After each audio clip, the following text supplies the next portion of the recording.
लगभग में कुछ नहीं के बराबर हाथ नहीं उठाने तो सबका हाथ उठे। गुरु तो किए हैं, लेकिन गुरु के वचन पर भरोसा किनको किनको है, विश्वास किनको है? अच्छा अच्छा, इतना विश्वास है आपको। अब मैं आपका किया हुआ कर्तव्य को याद दिलाऊंगा तो शायद कितने दीदी गियर में फंस जाएंगे। नहीं, गुरु तो किए। अगर आप जिस समय गुरु से दीक्षा मंत्र भजन भेद ले रहे थे तो गुरु आपको ये जो शब्द मैं निवेदन याद दिला रही, पता तो है ही लेकिन मैं याद दिला रही हूँ। कितने माताएं बहन को ये आदेश गुरुदेव दिया है वो भी आप लोग बता देंगे। ये छठ करने का आदेश, चौरचन करने का आदेश, जितिया करने का आदेश कितने गुरुदेव दिए हैं। श्री भक्त को, शिष्य को हाथ उठा करके बताएंगे कि हमको ये आदेश दिया है। किसी को नहीं। ये जितिया छठ चौरचन करने का आदेश दिया है गुरु? नहीं ना, ये आदेश नहीं दिया है। लेकिन बिना जितिया छठ चौरचन करे वाला दीदी सब छिए माँ, सब करे छिए ना, सब कहे छे ना। गुरु पर अपने हाथ तो उठा लेनी कि हमरा विश्वास है। गुरुदेव के ये आदेश नहीं है कि आपको जितिया छठ चौरचन करेंगे तब मेरा दिया हुआ दीक्षा आपके लिए सफल होगा, करना ही पड़ेगा। ये बात कहा है? नहीं कहा। लेकिन गुरु तो किए, गुरु के वचन पर पूर्ण भरोसा नहीं है कि हमें गुरुदेव सही बात कर रहे हैं कि नहीं, विश्वास नहीं।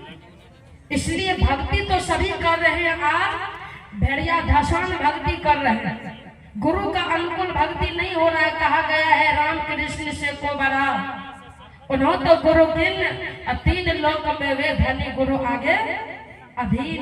आप गुरु किए हैं तो गुरु के अधीन में रहना चाहिए, गुरु के वचन को पार कर देना चाहिए, सीमा को नहीं देना चाहिए, नहीं ना। लेकिन गुरु किए, गुरु के ऊपर पूर्ण भरोसा नहीं है। भक्ति क्या है? भक्ति एक मुक्ति तक जाने का साधन, आधार है, सीढ़ी है। मुक्ति के भक्ति करते हैं, मुक्ति तक पाने के लिए, मुक्ति को जानने के पाने के लिए। लेकिन आज जीवन में सच्ची सीख, सच्ची भक्ति नहीं हो रहा है। आज सोमवारी, मंगलवारी, केलावारी गुरु किए, कबीरपंथी हैं, कंठी माला लिए हैं, दीक्षा मंत्र लिए, लेकिन ये दिल दिमाग से सोमवारी, केलावारी, मंगलवारी, बुधवारी नहीं जा रही। मैं एक सच्ची घटना क्या है तो गुरु किए हो भक्त आज कैसे भटक रहे हैं। एक व्यक्ति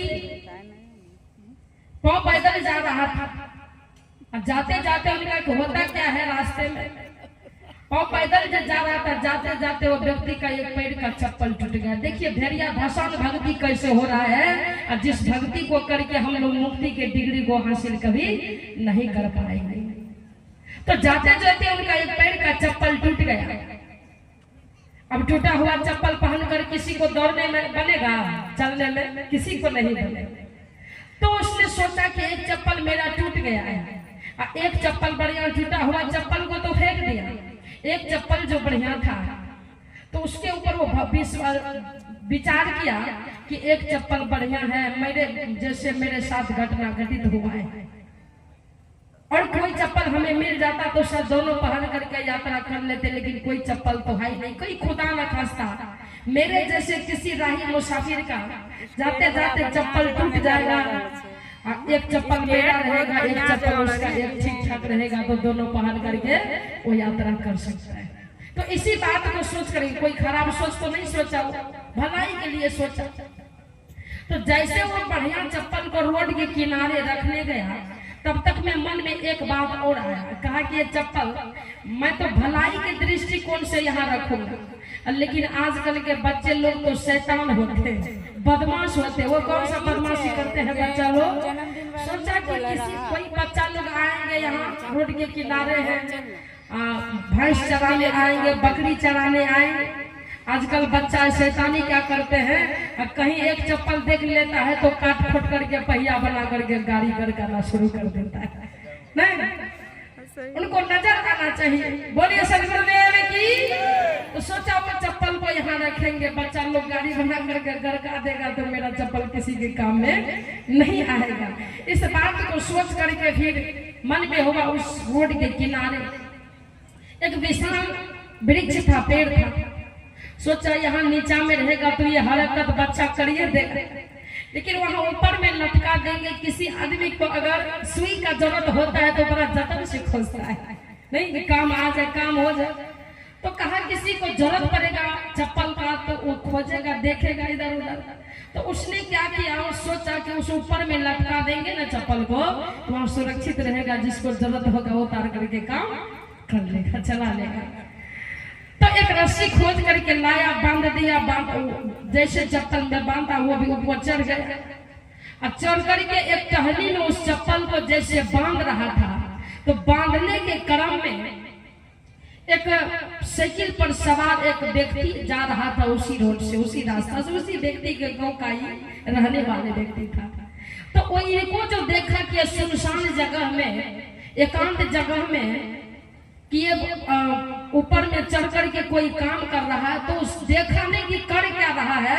वो सुनसान जगह में देख करके ये साइकिल पर सवार जो व्यक्ति था, इनके मन में भरम का कुकुर माछी लग गया। क्या चीज लगा?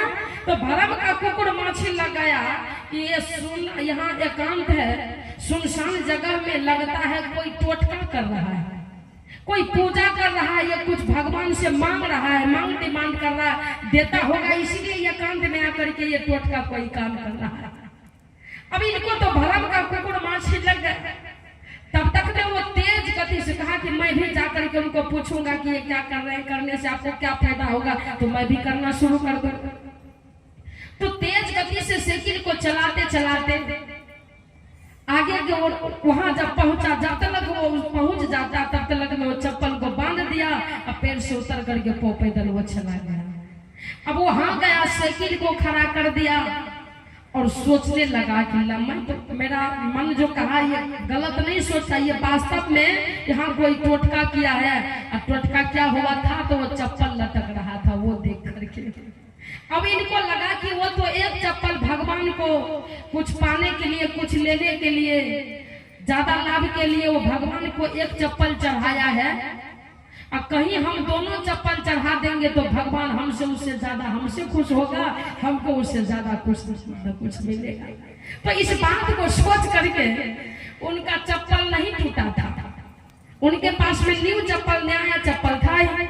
और साइकिल को खड़ा किया, दोनों चप्पल को खोल लिया और खोल करके रस्सी में एक लाया खोज करके, और जहाँ एक चप्पल बंधा हुआ था, ये पूजा के नाम पर, भक्ति के नाम पर, टोटका के नाम पर, वो भी क्या किया, बगल में दोनों चप्पल को बांध दिया, बांध करके साइकिल पर सवार होकर के चल दिया अपना घर। अब जैसे 10 दिन, 15 दिन, 20 दिन, महीना दिन जब बीत जाता है, सभी देखते गया, बांधते गया, देखते गया, बांधते गया। अब जैसे आम 1 महीना के बाद जैसे आम कटहल, लीची फलते, अब सीजन आया है फलने का। अब जैसे आम कटहल, लीची फलते हैं, पेड़ में देखते हैं, उसी तरह वृक्ष में चप्पल से फल गया। जिधर देखता था उधर चप्पल ही चप्पल दिखाई देने लगा। बोलिए सदगुरुदेव की। कोई किसी से नहीं जाकर के पूछा, बांधने से पहले कोई भक्त जाकर के नहीं पूछा कि ये चप्पल मैं भी बांधूंगा, लेकिन बांधने से पहले इस बांधने का कारण क्या है, चप्पल चढ़ाने का उस पेड़ में कारण क्या है, उस वजह को जान लेते हैं। कोई व्यक्ति जाकर किसी से नहीं पूछा, विचार नहीं लिया और बांधते गया, पूजा करते गया। क्या ये वृक्ष में चप्पल बांधने से आपको भगवान कुछ दे देगा? क्या कोई इनाम देगा उधर से आने वाला है? ध्यान देंगे बंधु, आज एक किलो लड्डू में 100-200 टका की पूंजी फंसा करके भगवान को चढ़ाते हैं, और चढ़ा करके भगवान से करोड़ों का संपत्ति मांगते हैं कि नहीं? आज भक्ति नहीं हो रहा, आज भक्ति मंदिर भी जाता है तो किसी के घर में बेटी जवान बेटी है तो मंदिर जाता है तो दामाद का मांग डिमांड करते हैं। नहीं, बेटा कहीं पढ़ रहा है, तैयारी कर रहा है, नौकरी के खोज में है, चाहत में है, तो मंदिर जाते 1-2 किलो लड्डू चढ़ाकर भगवान से सरकारी नौकरी का पद मांगते। क्या भगवान के पास में खजाना है क्या? 1-2 किलो लड्डू में आपको अच्छे दामाद मिल जाए, अच्छे पद मिल जाए, अच्छे प्रतिष्ठा मिल जाए, कुछ मिलने वाला है? आज का भक्त का मांग डिमांड है प्रभु से, परमात्मा से क्या, तो कहना जो विवेक रूपी नींद से जग गया है, जो विवेक रूपी नींद से जगा हुआ है, वो भी मांग डिमांड करते हैं। तो क्या मांगते हैं? उनका कहना है कि साईं इतना दीजिए, जामे कुटुंब समय मैं भी भूखा न रहूं तो साधु न भूखा जाए। वो उसका मांग डिमांड ये है, क्योंकि उनको विवेक उनका जगा हुआ है। पता है कि उनके पास में नहीं अच्छा दामाद मिलेगा, मांगेंगे नहीं पद मिलेगा, नहीं प्रतिष्ठा, नहीं धन, कोई खजाना गुरु के पास में नहीं है। गुरु के पास में क्या है? तो जुक्ति है, ज्ञान है, विवेक है। ये सब चीज मांगेंगे तो मिलने वाला है। और जो जिसका विवेक सोया हुआ है, जिसके आंखों के पट्टी पर्दा लगा हुआ है भ्रम का, उसका मांग डिमांड क्या है? ध्यान देंगे, वो भी मांगने जाता है तो क्या कहता है कि मुझे कुछ नहीं चाहिए भगवान, मेरा मैं मांग जो है वो पूरा कर दीजिए, मैं आपका दिन रात भक्ति भजन करूंगा। क्या कहता है? कहा साईं इतना दीजिए, जा में बड़ौदा बैंक भर जाए, मैं तो घी का रोटी खाऊं, साधु भूखले मर जाए, ऐसे वरदान मुझे दे दीजिए, है कि नहीं? आज साधु को मरने का वरदान मांगते हैं कुछ ऐसे जो स्वार्थ में भक्ति कर रहे हैं। तो मैं निवेदन कर रही थी, सर मेरा समय समाप्त हो गया होगा, तो मैं ज्यादा और समय मन संचालक को मैं छोड़ रही हूँ, क्योंकि संचालक साहब को समय की गरीबी है। ज्यादा मैं आप सबों के उपदेश को सुनने के लिए नेपाल सरकार और अन्य आश्रम से पधारे संत गुरुजन है, मैं ज्यादा आप उनको आगे बढ़ाइए, उनको सुंदर व्यवस्था दीजिए। जिस तरह की व्यवस्था आज सिम्मा में होने जा रही है, वही व्यवस्था हमारे रामबाग में भी होना चाहिए, और वहाँ भी ये वार्षिक सत्संग आयोजन प्रत्येक साल हो। इसके लिए हम लोग को मेहनत करना पड़ेगा, हम लोग करेंगे, क्योंकि मुझे सदगुरु कबीर साहब से वाणी से विचार से प्रभावित जरूरी है। सदगुरु कबीर के विचार हमें चाहिए, हमें कोई मत पंथ संप्रदाय की आवश्यकता नहीं। क्योंकि सदगुरु कबीर साहब ने कहा कि पछा पछी के कारण सब जग रहा भुलान, निरपक्ष हो के हरि भजे सोई संत सुजान। जो सुजान संत होगा वो एकदम किसी मत, किसी पंथ, किसी संप्रदाय की बेड़ी अपने सिर पर लेकर नहीं चलेगा, वो केवल समाज को सुंदर दिशा देगा और सुंदर संस्कारों से समाज को संस्कारित करते रहेगा। यही संस्कार आज सिम्मा ग्राम के लोगों में आ गया है, उमड़ गया है। मुझे लगता है कि इस मठ का, इस आश्रम का दिन दुना रात चौगुना विकास होते रहेगा। जो साहब जी के सानिध्य में चल रहा है 3 दिन का सत्संग कार्यक्रम, साहब जी ने मुझे बुलाया और लोग अपना अपना सत्संग भजन प्रवचन चला रहा है, लेकिन हम कबीरपंथी में अगर एकता नहीं हो, हम केवल कोई पारखी कहते रहे, ऐसी में हम लोग लड़ते और झगड़ते रहे, तो हमारा कबीरपंथ को मिटा बचा देगा क्या? कोई नहीं बचा सकता। इसलिए हमें चाहिए, मेरे साहब से कहा तमाम श्रोता बंधु के लिए, यदि तो बिंदुओं पर जीवन में आगे बढ़ना हो, भौतिक जगत के लिए शिक्षा की आवश्यकता है और आध्यात्मिक जगत के लिए संस्कार की आवश्यकता है। इसी को घर परिवार के जितने भी सदस्य हैं, उन सभी सदस्यों में यदि घर में प्रेम नहीं है, समर्पण नहीं है, स्नेह सही नहीं है, तो समझिए वह घर क्या है? उस बंजर जमीन के समान है। अगर घर में प्रेम उत्पन्न करना है, घर को स्वर्ग बनाना है, तो घर के सारे सदस्यों को देवी और देवता का रूप समझिए। दूसरे के दर्द को अपना दर्द समझिए, दूसरे के पीड़ा को अपनी पीड़ा समझिए, तब समझना कि वह घर स्वर्ग है। हम छोटी छोटी बातों में घर के सदस्यों से बात करना छोड़ देते हैं, गाल फुला के रह जाते हैं। ये गाल फुलाना छोटी छोटी बातों में। कबीर नामं परमं पुनीतं युगे युगे स्वामी हरन्ति दुःखं दातारे मुक्तं परसं पुराणं चरणरविन्दं सततं नमामि। अखंड मंडलाकार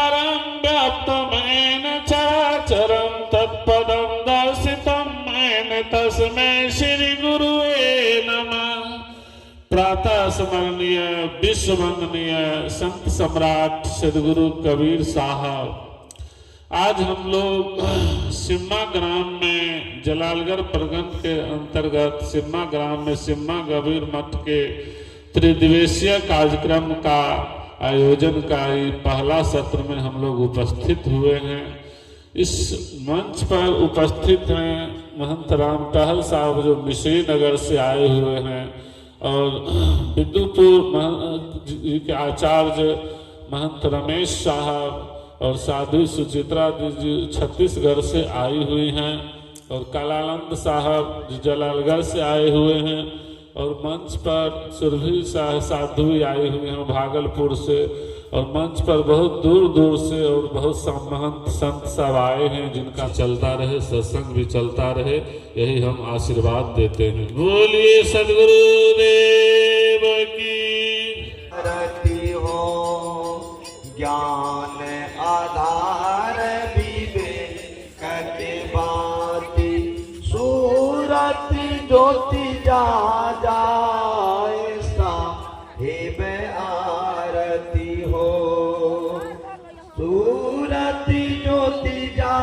जाए साहिब आरती हो, आरती दीन दयाल साहिब आरती हो, आरती करो सतगुरु साहिब के जहाँ सब संत समाज साहिब आरती हो, आरती गरीब निवाज साहिब आरती हो, आरती करो निज माँ तू पिता के जिन गुरु सिर जनहार साहिब आरती हो, आरती गरीब निवाज साहिब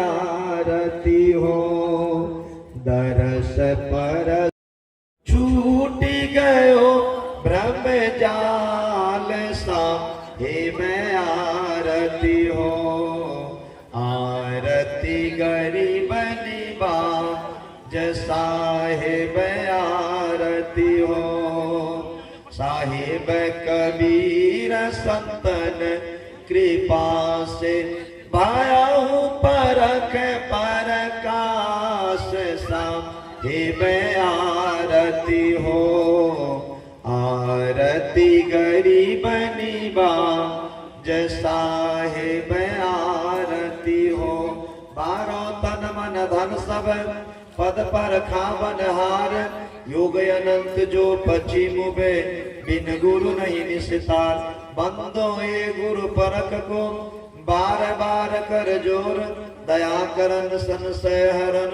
संत रूप प्रभु तोर, बंदो सन्मुख पारखी शीश भेंट धरि हाथ, वचनोचारो बंदगी सत्य प्रेम के साथ। बोलिए सदगुरुदेव की जय, सदगुरुदेव की जय, सदगुरु कबीर साहिब की जय। साहिब बंदगी, साहिब बंदगी, साहिब बंदगी।